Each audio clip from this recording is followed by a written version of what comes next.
Corona virus ने खुद में बदलाव कर जो कहर मचा रखा है, दूसरी तरह में न केवल संक्रमण के मामले तेजी से बढ़ रहे हैं, बल्कि म्यूटेड वायरस अधिक खतरनाक दिखाई दे रहा है। इस पर आईसीएमआर के पूर्व उपनिदेशक डॉक्टर रमन गंगाखेड़कर ने बताया कि वायरस के म्यूटेड होने की एक बड़ी वजह देश में प्लाज्मा थेरेपी का अधिक इस्तेमाल है। यूसीएन न्यूज से बातचीत में डॉक्टर गंगाखेड़कर ने बताया कि विषाणु के साथ मानवीय शरीर की लड़ाई का न केवल साइंस समझाया, बल्कि ये भी समझाया कि कोरोना मरीजों पर प्लाज्मा के इस्तेमाल का सही समय कब रहता है। लोगों में एक पैनिक का सिचुएशन है। हर कोई चाहता है कि रेमडेसिविर उसके मरीज को मिले और बहुत पैनिक सिचुएशन है। डॉक्टर भी प्रिस्क्राइब कर रहे हैं। और दूसरा है कि प्लाज्मा थेरेपी को लेके बहुत चर्चा हो रही है। अब चूंकि सेकंड पीक जोरों पर है तो प्लाज्मा थेरेपी का बहुत ज़्यादा इस्तेमाल हो रहा है। तो आपका रेमडेसिविर और प्लाज्मा थेरेपी को लेकर क्या कहना है? मैं एक चीज बोलता हूँ, रेमडेसिविर लोगों को लग रहा है वो उस मर्ज की दवा है कि जिससे एकदम ठीक हो जाएगा। रेमडेसिविर इतना असरकारक नहीं है। आप कहीं भी देखो, उसको लिमिटेड यूज करने के लिए एक थोड़े इंडिकेशंस में माना जाता है। हर मरीज को रेमडेसिविर देने की कोई भी जरूरी नहीं होती है। आप पेपर में पढ़ के कि रेमडेसिविर के स्टॉक नहीं मिल रहा है, हर इंसान ने सोचना कि मेरे पेशेंट को ना, ये मेरे पिताजी है, ये मेरे वो है, उनको देना ही चाहिए, ये सोचना गलत होता है। वो डॉक्टर ने ठहराना है, उसको भूल जाइए।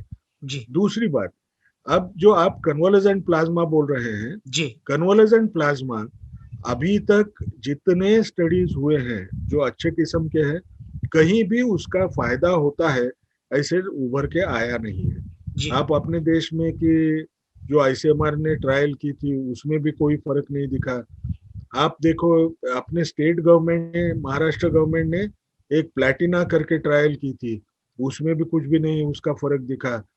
अब इससे उल्टा हमको ज्यादा असर खराब नजर आता है। अब खराब असर क्यों?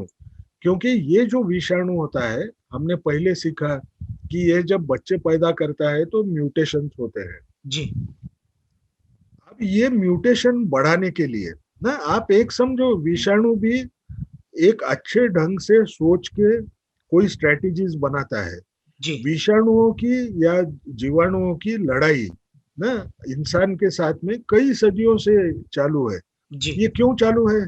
क्योंकि दोनों को एक क्या रहता है कि इंसान के शरीर में गया, उसकी प्रतिकार शक्ति अच्छी रही तो ये तो विषाणु मर गया, वो उसको तो मौत की सजा मिल गई। तो ये हर वक्त क्या सोचता है, मैं ऐसे बदलाव लाऊंगा कि जिससे वो जो रोग प्रतिकार शक्ति है उसके खिलाफ मैं अच्छा लड़ पाऊंगा।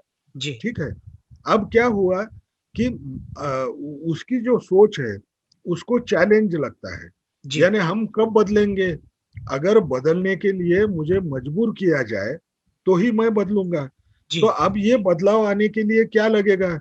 या तो कोई एंटीवायरल ड्रग रहे जो बहुत असरकारक है, वो अगर मैं इस्तेमाल करता हूं तो वायरस को लगेगा मैं मर जाऊंगा, मुझे बदलना ही पड़ेगा। हमको एक समझना है कि जब ये कन्वालेसेंट प्लाज्मा का इस्तेमाल करके कोई बहुत फायदा होता है ऐसे नहीं है, क्योंकि वो पहले 2 या 3 दिन के अंदर, उसको लक्षण आने के अंदर ही हमको अगर देना है, मैंने बाद में दिया तो उसका फायदा नहीं है।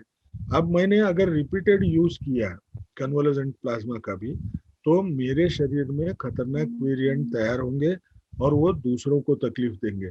ये हमको करना नहीं है, ये हमने समझना है।